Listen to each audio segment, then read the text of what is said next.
Assalamualaikum warahmatullahi wabarakatuh. Shalom, salam sejahtera bagi kita semua. Salam kebajikan. Perkenalkan, nama saya Kevin Pasaribu dengan NIM B1B1220048, Prodi Ilmu Pemerintah. Adapun saya mengerjakan soal UTS dari dosen pengampu, yaitu Bapak Alfafirense SIP MIP, dengan mata kuliah Tata Kelola Keuangan Negara. Materi yang saya bawakan kali ini yaitu anggaran perbelanjaan, pendapatan, dan belanja negara. Baiklah, di sini ada 4 topik yang akan saya bawakan, yaitu satu, keuangan negara dalam undang-undang. Yang kedua, perencanaan, pelaksanaan, penata usahaan, pertanggungjawaban, dan pengawasan pengelolaan keuangan negara. Yang ketiga, ruang lingkup keuangan negara. Yang keempat, struktur utama pengelolaan keuangan negara dan faktor-faktornya. Baiklah, materi pertama, keuangan negara dalam undang-undang. Berdasarkan Undang-Undang Nomor 17 Tahun 2003, keuangan negara didefinisikan sebagai semua hak dan kewajiban negara yang dapat dinilai dengan uang, serta segala sesuatu baik berupa uang maupun berupa barang yang dapat dijadikan milik negara berhubungan dengan pelaksanaan hak dan kewajiban tersebut. Pasal 1 ayat 1 sampai butir 1. Pengertian tersebut secara historis konseptual sebenarnya mengikuti rumusan pengertian keuangan negara yang pernah dihasilkan dalam seminar Indo-Research Conference atau ICW tanggal 30 Agustus sampai 5 September 1970 di Jakarta, yang sebelumnya dalam teori hukum keuangan negara pernah pula dikemukakan oleh Van der Kemp.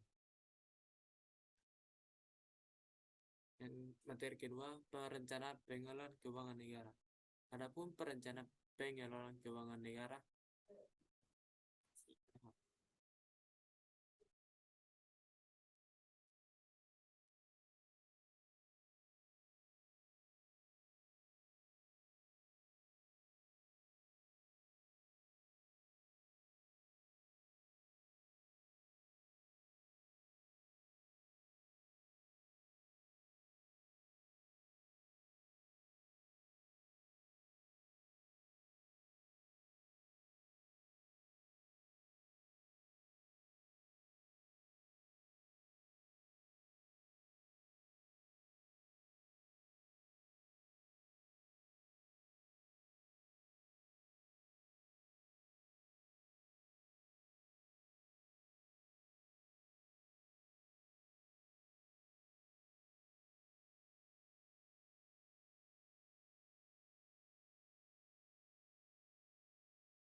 Baiklah, yang kedua, perencanaan pengelolaan keuangan negara. Adapun perencanaan pengelolaan keuangan negara terbagi dalam 10 bagian, yaitu 1. RPJP. RPJP adalah rencana pembangunan jangka panjang. Merupakan perencanaan makropolitis berwawasan 20 tahun dan memuat visi, misi, dan arah pembangunan jangka panjang yang selanjutnya dapat digunakan sebagai pedoman penyusunan rencana pembangunan jangka menengah daerah atau RPJM daerah setiap 5 tahun sekali. Yang kedua, RPJM. RPJM adalah rencana pembangunan jangka menengah daerah. Merupakan dokumen pelaksanaan perencanaan pembangunan daerah sebagai landasan dan pedoman bagi pemerintahan daerah dalam melaksanakan pembangunan 5 tahun. RKP. RKP adalah rencana kerja pemerintah, adalah dokumen Perencanaan Pembangunan Nasional untuk periode 1 tahun yang dimulai pada tanggal 1 Januari sampai dengan tanggal 31 Desember. Yang keempat, KUA. KUA adalah dokumen yang disusun oleh sekretaris daerah dan disampaikan kepada kepala daerah sebagai acuan awal dalam penyusunan APBD. KUA mengurai visi, misi, program, dan kegiatan menjadi prioritas pemerintah daerah dalam jangka waktu tertentu, biasanya untuk 1 tahun anggaran. Yang kelima, PPAS, yaitu dokumen yang merinci alokasi anggaran yang dialokasikan untuk setiap program dan kegiatan yang tercantum dalam KUA. Yang keenam, nota kesepakatan. Nota kesepakatan adalah kesepakatan di antara pihak untuk berunding dalam rangka membuat perjanjian di tempat di kemudian hari, apabila hal-hal yang belum pasti telah dapat dipastikan.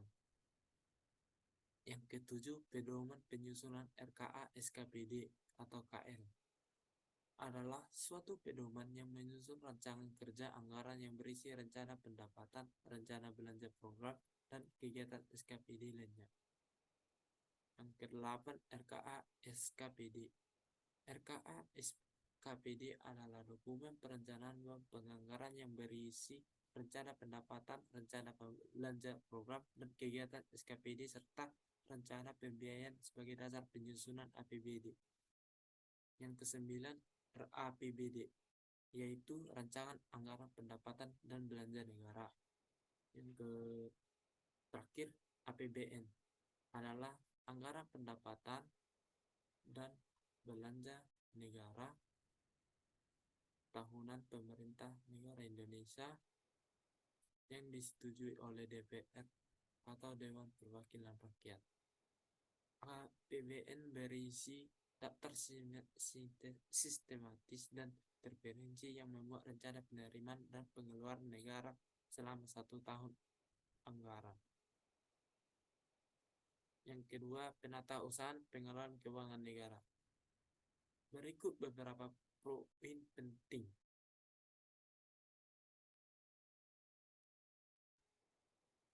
Dalam penatausahaan pengelolaan keuangan negara, yaitu 5. 1. Pencatatan transaksi, yaitu semua transaksi keuangan negara termasuk penerimaan dan pengeluaran dana harus dicatat dengan cermat. Yang kedua, pengendalian internal.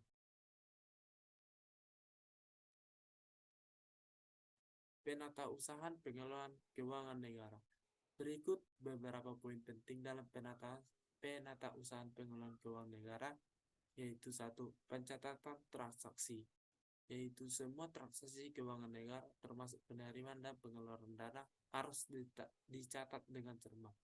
Yang kedua, pengendalian internal, yaitu sistem pengendalian internal diterapkan untuk memastikan bahwa dana publik dikelola dengan efisien, efektif, dan transparan. Yang ketiga, laporan keuangan. Pemerintah harus secara berkala menyusun laporan keuangan yang mencerminkan posisi keuangan negara, termasuk neraca, laporan laba rugi, dan catatan-catatan tambahan. Laporan ini bersifat akurat, transparan, dan dapat dipahami oleh masyarakat. Yang keempat, audit eksternal. Audit eksternal adalah badan usaha eksternal independen yang biasanya bertanggung jawab untuk memeriksa laporan keuangan pemerintah dan memastikan bahwa pengelolaan keuangan negara telah sesuai dengan ketentuan hukum dan prinsip akuntansi yang berlaku. Yang terakhir, pertanggungjawaban. Pemerintah dalam pertanggungjawaban harus dapat memberikan tanggung jawab yang jelas tentang pengelolaan dana publik kepada masyarakat, legislatif, dan badan pengawas. Hal ini juga menjawab pertanyaan, memberikan penjelasan, dan mengambil tindakan jika terjadi penyimpangan.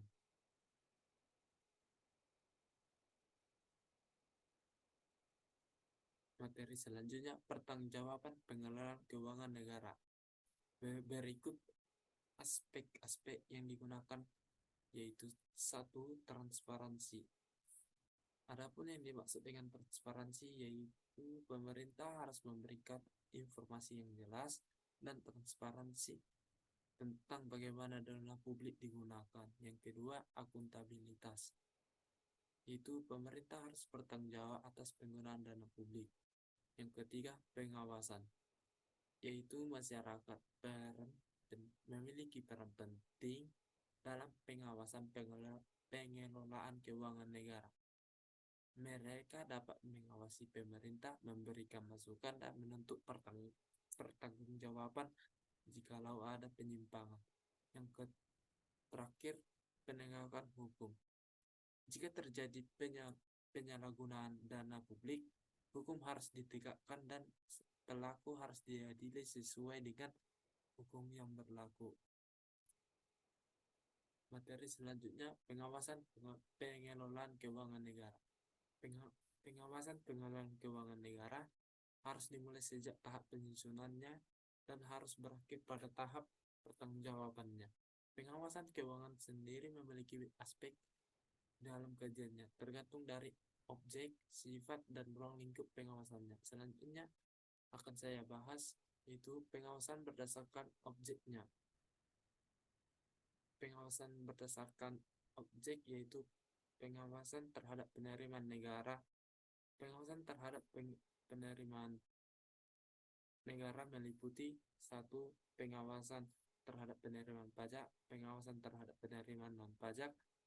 Yang kedua, pengawasan pengeluaran negara. Adapun yang dimaksud dengan pengawasan pengeluaran negara, yaitu pengawasan dapat dilakukan pada waktu sedang atau sesudah operasional, dan pengawasan pada waktu sebelum dilakukan pengeluaran, yaitu terdiri atas pengawasan pada waktu perencana pengeluaran. Yang kedua, pengawasan pada waktu akan melakukan pengeluaran. Yang ketiga, pengawasan pada waktu akan dilakukannya pembayaran, di mana bendaharawan harus mendapatkan pengesahan terlebih dahulu dari kepala kantor atau atasannya langsung. Yang keempat, pengawasan pada waktu setelah selesai pengeluaran.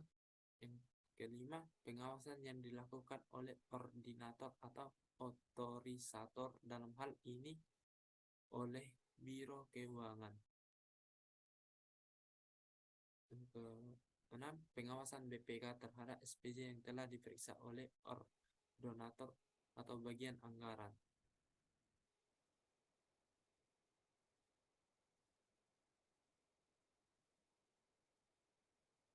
Adapun pengawasan menurut sifatnya terdiri satu, A, preventif, yaitu pengawasan dilakukan sebelum tindakan dalam pelaksanaan kegiatan itu dilakukan atau sebelum terjadinya pengeluaran keuangan. Yang kedua, pengawasan represif, pengawasan yang dilakukan dengan meneliti dan mengevaluasi dokumen-dokumen surat pertanggungjawaban atau SPJ bendaharawan. Yang ketiga, pengawasan menurut ruang lingkup, yaitu pengawasan yang dilakukan oleh pemimpin. Yang kedua, pengawasan fungsional. Pengawasan pengawasan yang dilakukan oleh suatu badan yang secara organisator atau struktural masih termasuk dalam lingkungan pemerintahan sendiri. Biasanya dilakukan oleh pejabat atasan terhadap bawahannya secara hierarki. Pengawasan ini terdiri satu, pengawasan yang dilakukan oleh pemimpin atau atasan langsung, baik di tingkat pusat maupun di tingkat daerah, yang sering disebut juga dengan pengawasan melekat. Yang kedua, pengawasan fungsional. Pengawasan fungsional adalah pengawasan yang dilakukan oleh lembaga atau aparat pengawasan yang dibentuk atau ditunjuk khusus untuk melaksanakan fungsi pengawasan secara independen terhadap objek yang diawasi. Baiklah, materi berikutnya, ruang lingkup keuangan negara.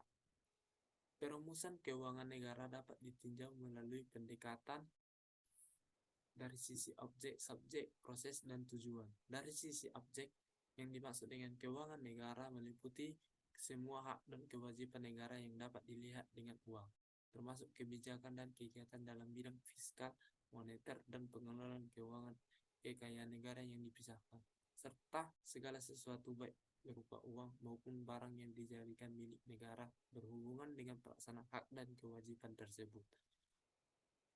Dari sisi subjek, keuangan negara meliputi keseluruhan pelaku yang berkait dengan pengelolaan objek sebagaimana tersebut di atas yang dimiliki negara dan atau dikuasai oleh pemerintah pusat, pemerintah daerah, perusahaan negara atau daerah, dan badan lain yang berkaitan dengan keuangan negara.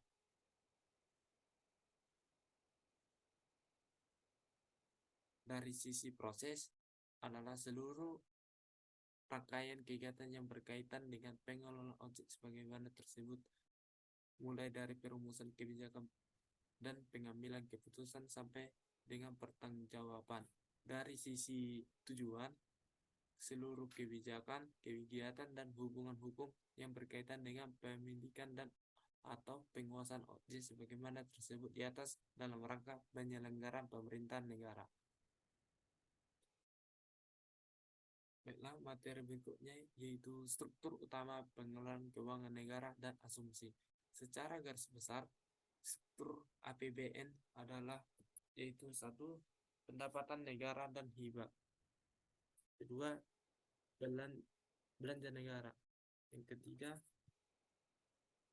keseimbangan primer. Yang keempat, keseimbangan umum atau surplus atau defisit anggaran. Yang kelima, pembiayaan anggaran. Asumsi dasar makroekonomi sangat berpengaruh pada besar komponen dalam struktur APBN. Yang asumsi dasar tersebut adalah A. Pertumbuhan ekonomi, B. Inflasi, C. Tingkat bunga SPN 3 bulan, D.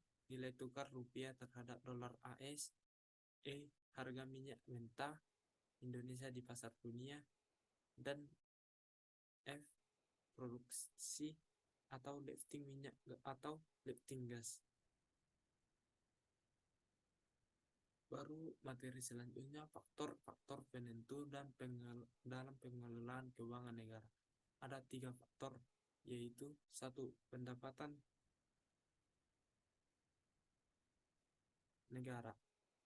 Pendapatan negara dalam tahunan tertentu dipengaruhi oleh beberapa faktor, antara lain 1. Indikator ekonomi makro yang tercermin pada asumsi dasar makroekonomi.